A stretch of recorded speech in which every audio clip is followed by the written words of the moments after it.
Kembali lagi di Ruang Zaki. Baru kemarin ini kita menyaksikan bagaimana peringatan hari ulang tahun PDI Perjuangan ke-50 tahun ini mendapatkan perhatian yang luar biasa.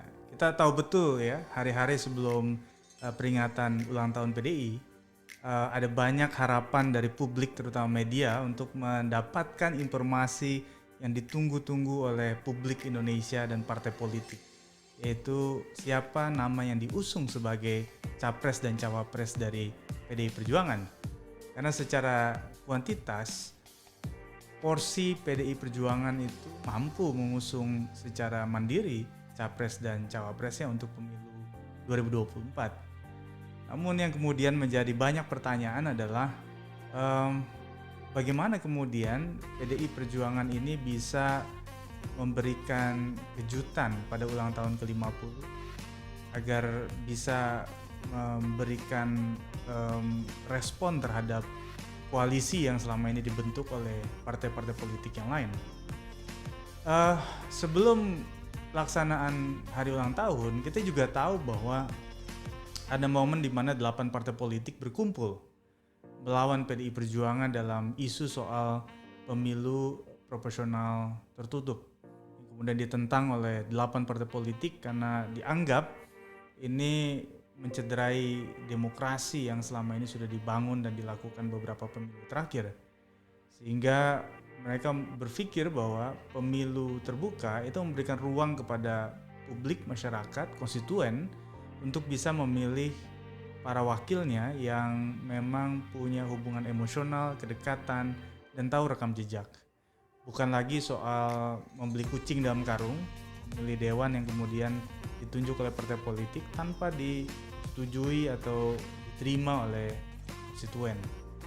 Nah, inilah yang kemudian juga pasti menjadi bagian dari respon PDI Perjuangan pada hari ulang tahunnya ke-50, hingga kemudian dianggap nama itu tidak buru-buru untuk kemudian dikeluarkan. Tetapi justru hari-hari menjelang ulang tahun PDI terjadi polarisasi yang luar biasa. Kalau dulu kita kemudian disuguhkan dengan dua nama yang mengkerucut antara Ganjar dan Puan dari internal PDI, tetapi kemudian justru yang hari ini berkibar di tengah masyarakat adalah isu soal masih pantasnya Ibu Ketua Umum Megawati Soekarno Putri untuk kembali mencalonkan sebagai calon presiden di pemilu 2024. Ini artinya apa? Artinya PDI Perjuangan menghadapi polarisasi internal. Dan ini yang kemudian akan membuat permainan semakin seru. Karena PDI akan bertarung secara internal ya, untuk bagaimana memperebutkan simpati dari internal kader mereka. Ya, meskipun hak prerogatif dimiliki oleh Ketua Umum Megawati, tetapi ini juga yang kemudian menjadi bagian dari respon strategi, kontra strategi yang bisa dilakukan oleh koalisi-koalisi yang selama ini sudah dibentuk. Contoh saja misalnya koalisi perubahan antara Nasdem, PKS, dan Demokrat, atau misalnya KIB yang masih dihuni oleh Golkar, PAN, P3, dan termasuk Gerindra dengan PKB yang juga saya pikir juga ada hubungan yang mulai retak ya, karena saling tarik menarik soal kepentingan cawapres. Nah, kalau kemudian PDI semakin lama atau bahkan last minute menentukan siapa capres dan cawapresnya, maka ini akan berimplikasi terhadap hilangnya momentum bagi PDI Perjuangan. Kenapa?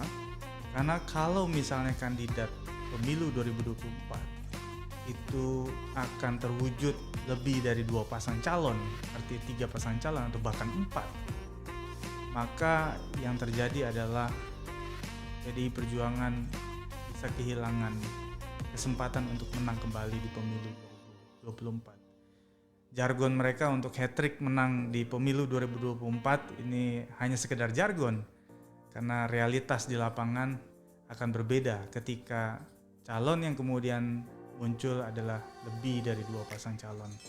Nah, oleh karena itu, ini bukan persoalan saling mengintip dan saling menunggu, Justru ini ada persoalan untuk saling mempercepat mesin partai politik menentukan siapa capres dan cawapresnya. Karena apa? Karena pemilu kita di 2024 ini tidak seperti pemilu di 2019 yang durasi waktunya hingga 8 bulan. Pemilu kita di 2024 ini terbatas sekali ya, kurang lebih 2 bulan, 70 hari sekian, yang tentu saja Indonesia dengan luas yang semakin ya masif dengan provinsi-provinsi baru yang baru saja disetujui oleh pemerintah pusat, ini akan menjadi beban tersendiri untuk para kandidat memperkenalkan diri mereka kepada publik. Itu baru memperkenalkan diri, belum kita bicara soal akseptabilitas dan kemungkinan juga elektabilitas. Oleh karena itu ini PR berat ya. Justru beberapa kandidat yang sudah mulai mencuri start ya, keliling Indonesia, bertemu masyarakat, ini langkah politik yang benar meskipun belum dalam schedule dari KPU, tetapi dia memahami betul bahwa Indonesia yang luas ini dengan provinsi baru yang dibentuk oleh pemerintah pusat membutuhkan effort yang lebih besar untuk menghasilkan hasil yang optimal di pemilu 2024. Lantas apakah kemudian PDI Perjuangan ingin terus memelihara polarisasi dari kandidat-kandidat internal mereka untuk menjadi capres dan cawapres sehingga justru membuat PDIP semakin terbelah suaranya, kekuatannya, basisnya, atau justru akan segera mengambil sikap untuk mengambil posisi yang strategis dalam pemilu 2020. Sampai ketemu lagi di Ruang Zaki berikutnya.